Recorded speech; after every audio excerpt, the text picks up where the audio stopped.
সাল্লাল্লাহু আলাইহি ওয়াসাল্লাম পাক এই মাহফিল কায়েম করা হয়েছে যে সালাত করে আমরা বাজাটা এইদিকে না ঘোরাঘুরি করে পাক মাহফিলে চলে আসি। আমাদের ওলামা হযরত ওনারা এসে গেছেন, কিছুক্ষণের মধ্যেই আপনাদের সামনে কুরআন এবং হাদিসের রোশনীতে কুরআন এবং হাদিসের উপরে কথা বলে আমাদের ওখানে দিনের উপরে চলার জন্য খালি পায়খানা এলি যে সমস্ত উপকরণ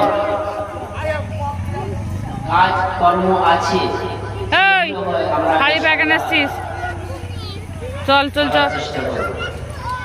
তাই আমরা যারা এখনো পর্যন্ত বাগ মজলিসে আছি এটা রেখে দিবি, হাজির হয়ে যায়।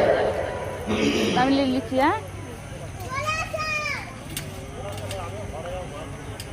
চলো। আলহামদুলিল্লাহ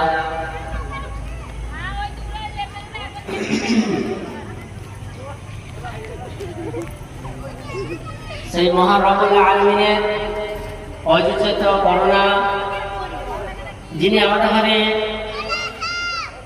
বাদ মাগরিব নামাজ পড়ার পরে কিছুক্ষণ কোরআন এবং হাদিসের কথা শোনা এবং জানা, তারপরে আমল করা তৌফিক দান করেন, তার জন্য শুকরিয়া বলি আলহামদুলিল্লাহ।